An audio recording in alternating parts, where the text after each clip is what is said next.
किसी माँ के यहाँ लड़का तो किसी माँ के यहाँ लड़की, किसी बाप के यहाँ बेटा तो किसी बाप के यहाँ बेटी पैदा होती है। किसी खानदान को लड़का मिला तो किसी खानदान को लड़की मिलती है। मगर अल्लाह का निजाम है, लड़का पैदा होता है तो लड़की पैदा होती है, लड़की पैदा होती है तो लड़का पैदा होता है। ये सिस्टम अब नहीं, हजरत आदम के जमाने से चला आ रहा है। और आज 2 अक्टूबर 2024 तक और फिर क़यामत की सुबह तक यही निजाम, यही कानून, यही उसूल, यही कुदरत चलती रहेगी। किसी माँ के यहाँ बेटा पैदा हो तो किसी माँ के यहाँ बेटी पैदा होगी। मगर आमदे मुस्तफा पर, मेरे नबी के आने पर अब दुनिया के अंदर खाली लड़के ही लड़के पैदा होते रहे, लड़के ही लड़के पैदा होते रहे, लड़के ही लड़के पैदा होते रहे, लड़की पैदा नहीं हुई। हमने अपने असातिज़ा से पूछा आखिर ये बात क्या है, सिर्फ लड़के पैदा हुए, लड़कियां पैदा नहीं हुई। 1 साल तक खुदा की कुदरत का निजाम बदल रहा है,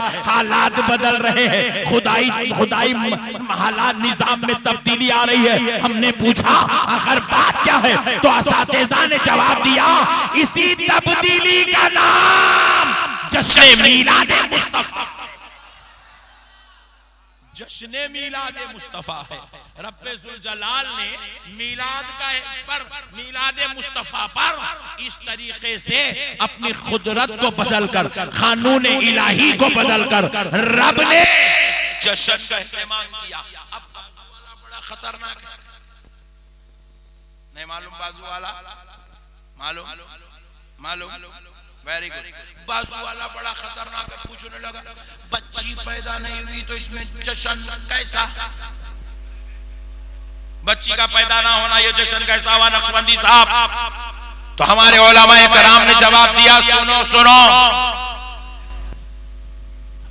आमदे मुस्तफा से पहले अगर किसी माँ के यहाँ बेटी पैदा होती तो खुद उस बच्ची का बाप उस बच्ची को जिंदा जमीन में दफन कर देता, और जिस माँ को बेटी पैदा होती उस माँ को 3-3 महीने, 5-5 महीने और बाज रिवायत में 1-1 साल तक अंधेरी कोठरियों में बंद कर दिया जाता और उनको खाने के लिए बकरी की मेंगनियां दी जाती थी।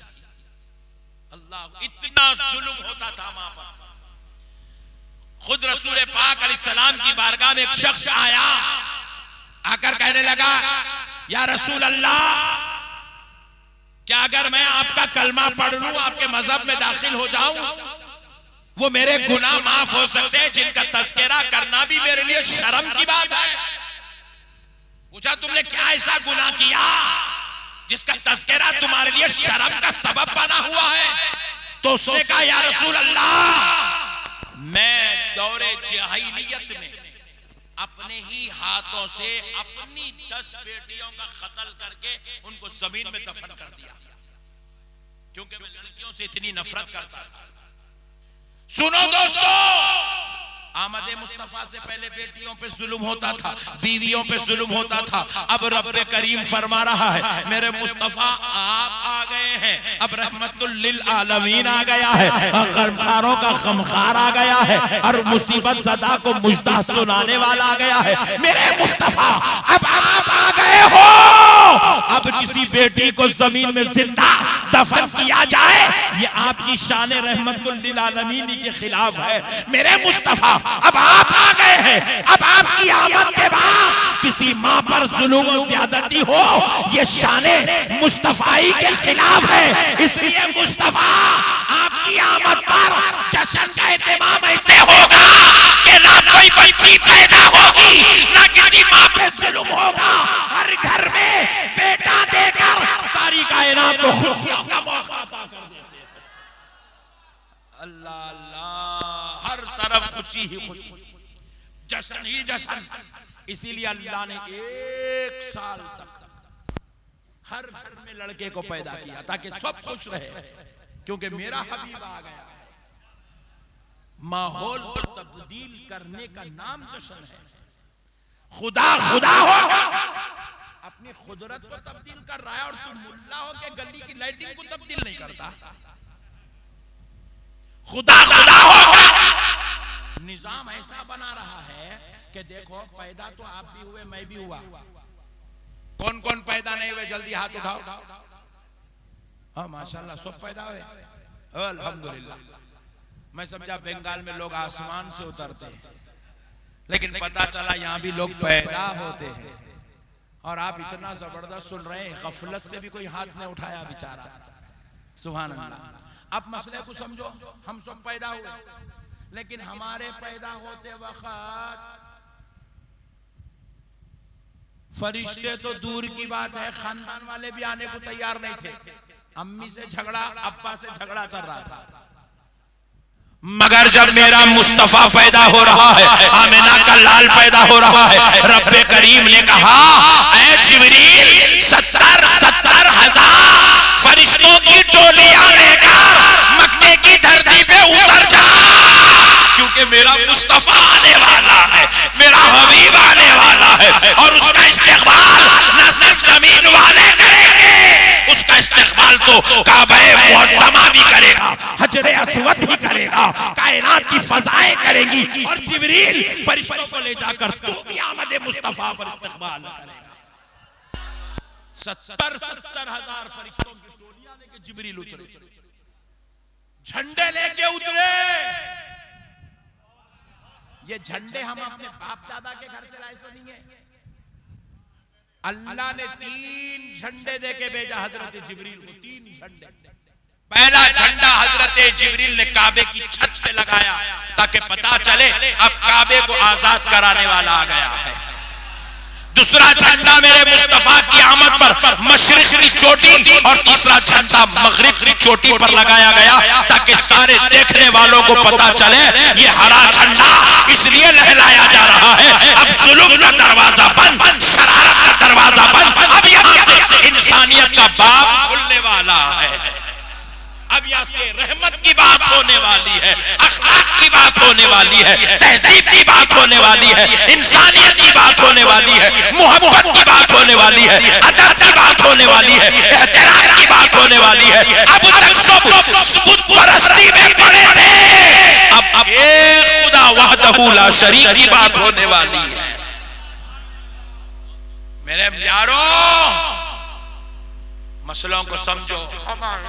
हम दुनिया में आए तो कैसा है, रोते हुए आए, इसमें से एक भी हंसता हुआ पैदा नहीं हुआ, पूरे रोते रोते पैदा हुआ। क्यों? आप बोलेंगे मौलवी साहब आप आके देखिए कैसा बोल रहे हैं आप। इसलिए बोल रहे हैं क्योंकि अल्लाह ताला का निजाम ही ऐसा है पैदा करने का। अल्लाह की कुदरत है, बंदा दुनिया में आते ही रोता और नहीं रोया तो टेंशन है, मर गया क्या समझते? रोना उसके जिंदा होने की अलामत है।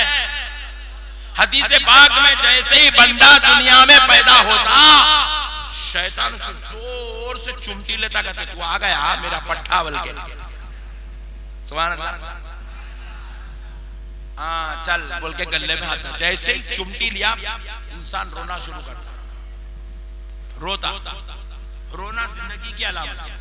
हजरत आमिना फरमाती है, सीरतुल हलबिया उठाकर देखो, सरकार इमाम बुरहानुद्दीन इब्ने हलबी लिखते हैं कि जब प्यारे मुस्तफा की आमद हुई, हजरत नबी मुकर्रम नहीं रोए। पूरी कायनात के लिए खुदा का कानून अलग है, आमद मुस्तफा पर कानून इलाही अलग है। दुनिया का हर बच्चा रोते हुए पैदा होता, मगर आमिना का लाल रोते हुए पैदा नहीं हुआ।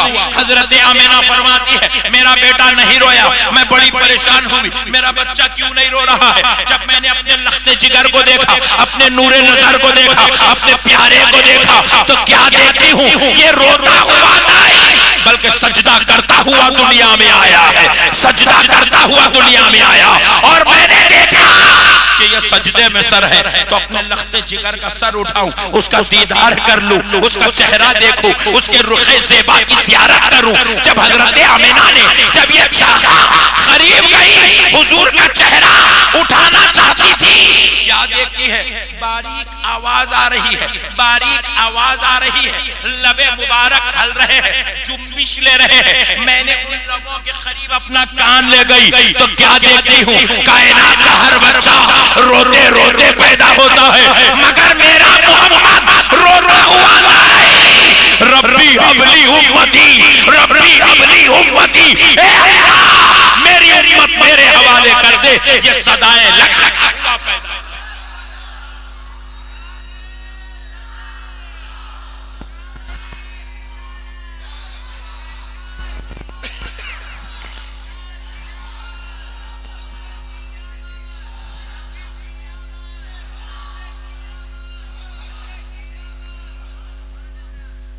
बाजू वालों की अक्ल का मुर्दा निकल गया, जनाजे की नमाज पढ़ने की जरूरत है।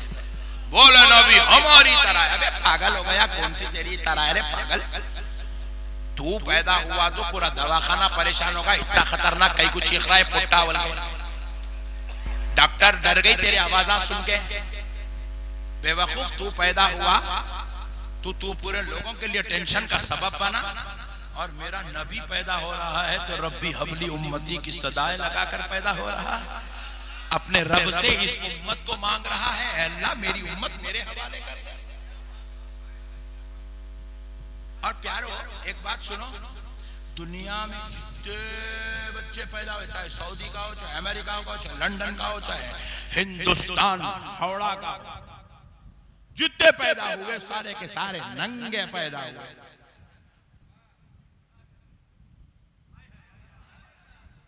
अरे लगता है यहाँ कुछ लोग जो है नंगे पैदा नहीं हुए, जब अपने बारे में बोलते हो उस पर भी खुश नहीं होते। बड़े अजीब लोग मिले हो यार। दुनिया का हर बच्चा नंगा पैदा होता, मगर आमिना का लाल तुम्हारी मेरी तरह नहीं। सारी कायनात वालों के लिए खुदरत का निजाम कुछ और है, आमिना के लाल के लिए निजाम खुदा कुछ और है।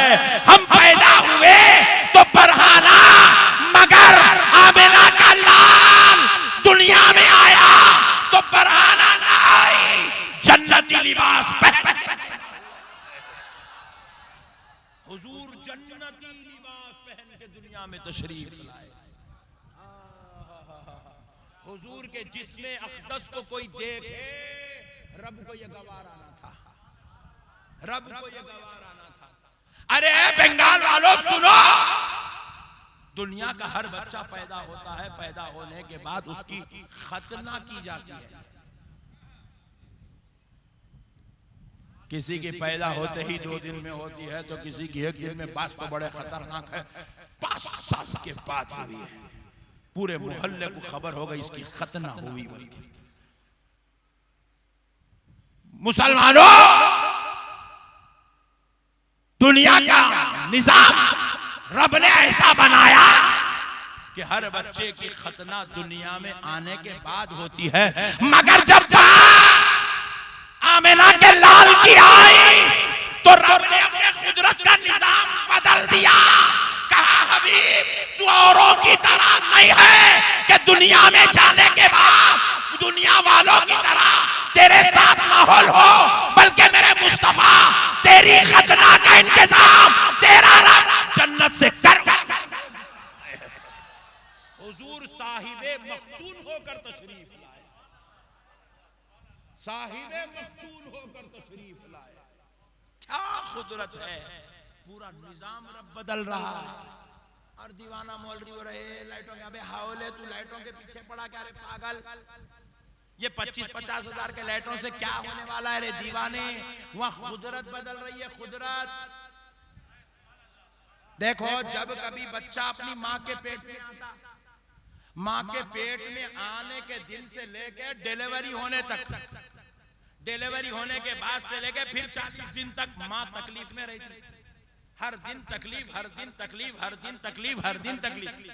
रातों में तकलीफ, दिन में तकलीफ। अब ये मुसलमान नहीं समझते हैं और ये प्रेगनेंसी में अपनी औरतों पे जुल्म करते। ये नालायक लोग हैं, औरतों के मामलात को नहीं समझते। कई ऐसे नौजवान यहाँ बैठे हैं जिनकी बीबियां प्रेग्नेंट हैं और वो ऐसी प्रेगनेंसी में अपनी बीवियों पर ज्यादा बोझ डालते हैं, उनको तकलीफ देते हैं, अजियतें देते हैं। बड़े बड़े काम उनसे करवाते हैं, मगर रसूल अल्लाह ने फरमाया औरत को डिलीवरी के टाइम पर, प्रेगनेंसी की इंतहा में जो तकलीफ होती है, जब उसका बेटा पैदा हो रहा हो, जब उससे लड़की जन्म ले रही हो, उस वक्त खातून को जो तकलीफ होती है, अगर वो तकलीफ 70 पहलवानों पर भी डाल दे तो 70 पहलवान मिलकर उस तकलीफ को बर्दाश्त नहीं कर सकते, जो एक माँ सिर्फ अपनी ममता की वजह से बर्दाश्त करके गुजर जाती है। जालिम कौम अपनी बीवियों पे जुल्म करती है प्रेगनेंसी के वक्त। वो बेचारी उल्टियां कर रही है, उसको मतली हो रही है, सर का दर्द हो रहा है, उसके पैर भारी हो गए, उसको चक्कर आ रही है, उसका बीपी बढ़ रहा है, उसका थायराइड बढ़ रहा है। अरे ऐसे वक्त में उसको रेस्ट दो, रेस्ट दो। अम्मा इसमें कई लोग घूर के देख रहे हैं, ये तो पूरा हमारे ऊपर ही बोल रहे हैं मौलाना बोल के, जुल्म कर रहे हैं।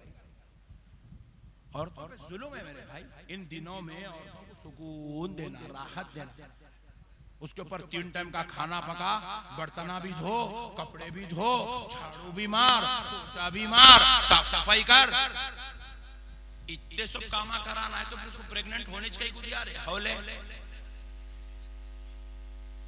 औरतों को राहत दो। पुरानी औरतें अलग थे, असली घी खाते थे, बादामा उदामा खाते थे, उनके दौर में केमिकल की ग़िज़ा नहीं थी। प्रेगनेंसी में उन्हें पूरे चक्कियां पीस के पूरे खानदान को रोटी का आटा बना के खिलाती थी। आपके बर्गर के लेडीज है, अब के औरतें केमिकल की औरतें हैं, केमिकल के नहीं, कहीं क्या बोला, केमिकल के औरतें हैं। आज फ्रूट भी खाए तो केमिकल मिला हुआ है, चावल भी खाए तो केमिकल मिला हुआ है, शक्कर भी खाए तो केमिकल मिली हुई है, अजी अखरोट बादाम भी खाए तो उसमें भी केमिकल मिला हुआ है। ये दौर में वो कुव्वत, वो तवानाई वो नहीं रही। ये दौर एक दूसरे को ख्याल करने का, मोहब्बत करने का, लिहाज करने का दौर है। ज़िम्नन बात अर्ज कर रहा हूँ क्योंकि हावड़ा में ऐसा बहुत जुल्म हो रहा बोल के बोल रहा हूँ। अपनी बीवियों को प्रेगनेंसी में राहत, उनको सुकून, उनके ऊपर जरा रहम करो, उनसे मोहब्बत करो। और रसूल अल्लाह फरमाते हैं मल्ला यरहमु ला युरहम, जो अपनों पे रहम नहीं करता अल्लाह उस पे रहम नहीं करता। मोमिन की निशानी यही है, मोमिन खुद भी तकलीफ में रहना तो पसंद करेगा लेकिन दूसरों को तकलीफ देना पसंद नहीं करता।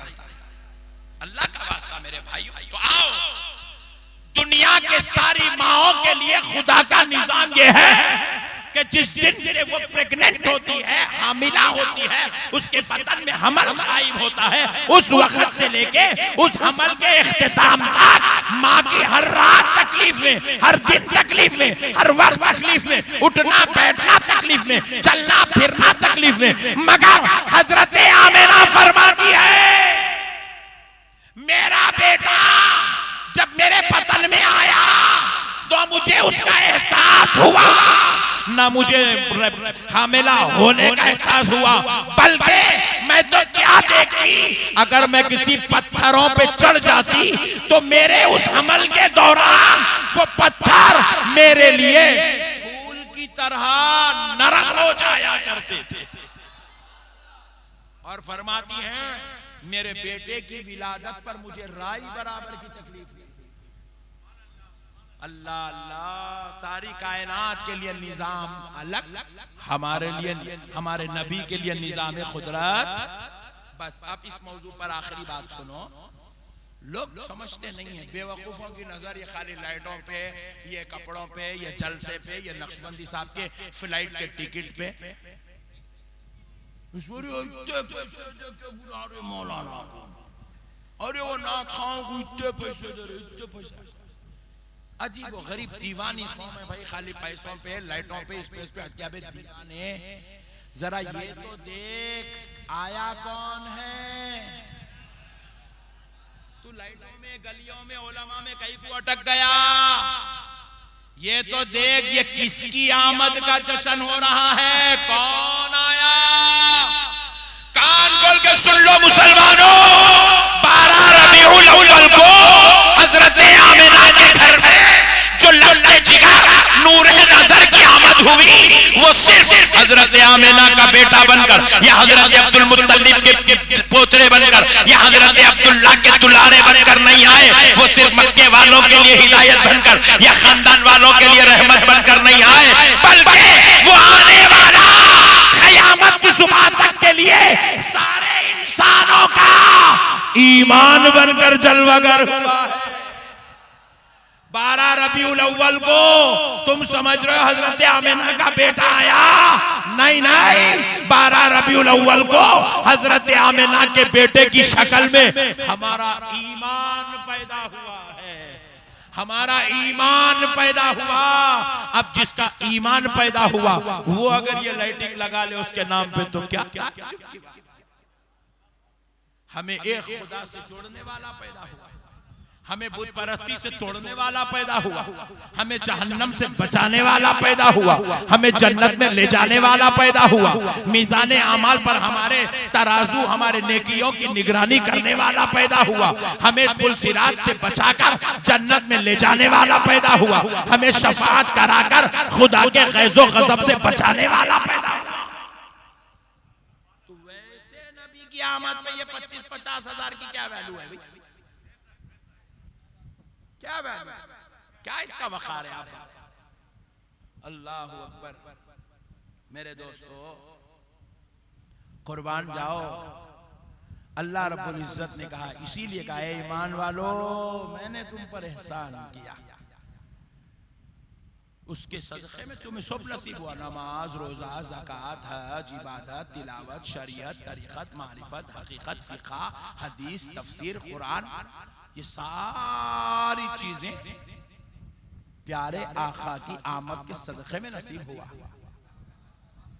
अब फिर दूसरी बात सुन लो, अल्लाह ने ये क्यों कहा कि ए ईमान वालों मैंने तुम पर एहसान किया कि अपना रसूल तुम्हारे बीच में भेज दिया? क्यों कहा? इसलिए कहा कि सुनो, सारी नेमतें देकर अल्लाह ने एहसान किया नहीं कहा, हबीबे पाक को दिया तो कहा कि एहसान किया। क्यों कहा? इसलिए कहा क्योंकि अल्लाह ने अपने लिए सिर्फ हुजूर को बनाया, अल्लाह ने खुद उसके लिए सिर्फ हुजूर को बनाया और हुजूर के लिए पूरी कायनात बनाया। अपने लिए अल्लाह ने किसको बनाया? जोर से बोलो। और हुजूर के लिए। अब इसकी बात आपको समझा तो इंशाल्लाह ईमान ताजा हो जाएगा।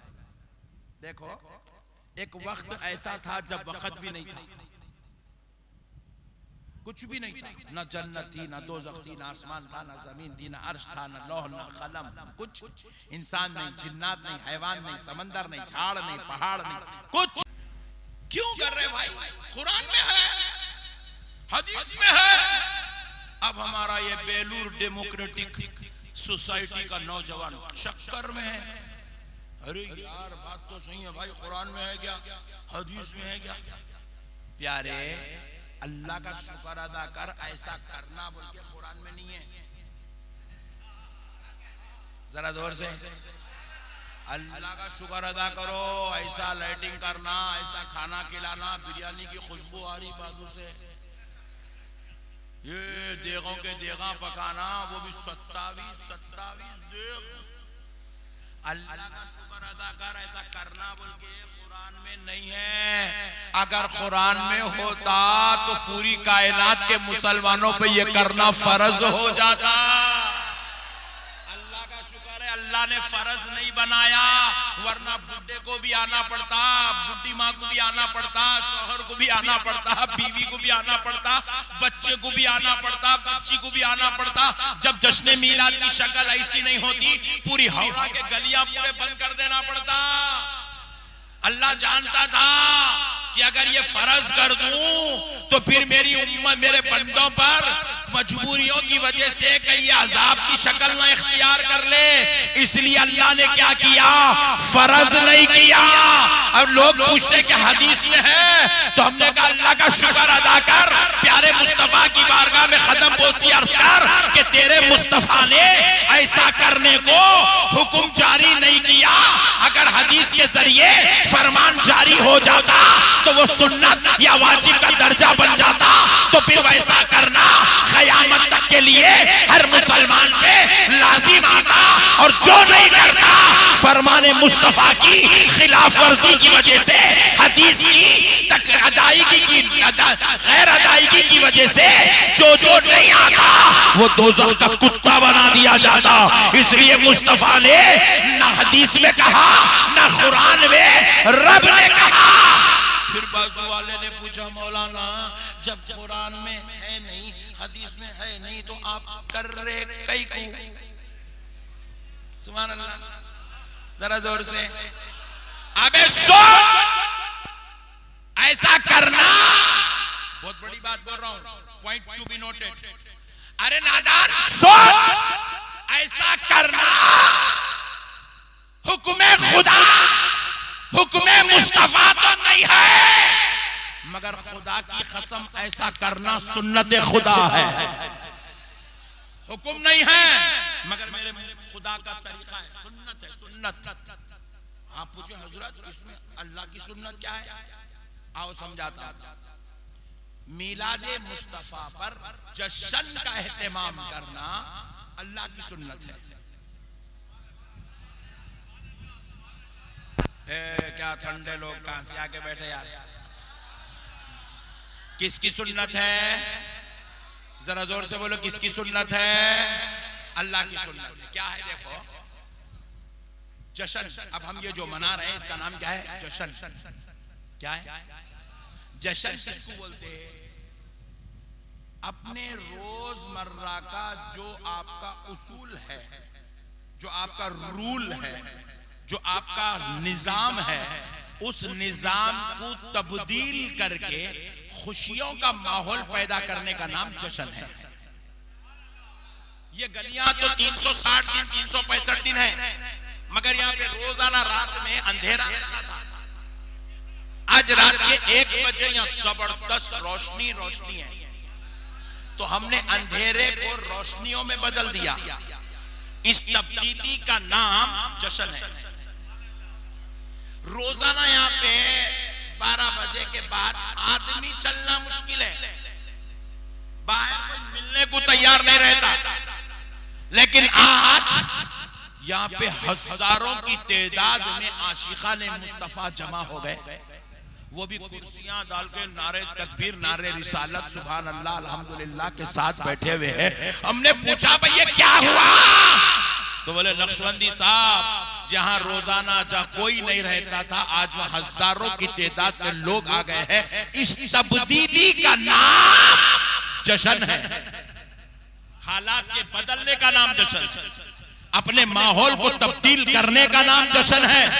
यहां पर रोजाना जहां कोई एक आम आदमी नहीं मिलता, आज वहां पर कई उलमा को बुलाकर खिताबत की जा रही है, नाथखानी हो रही है, शोरा को बुलाकर नाथखानी हो रही है, नकीबों को बुलाकर बेहतरीन निजामत के अंजाम फराइज दिए जा रहे हैं। तो पता क्या चला?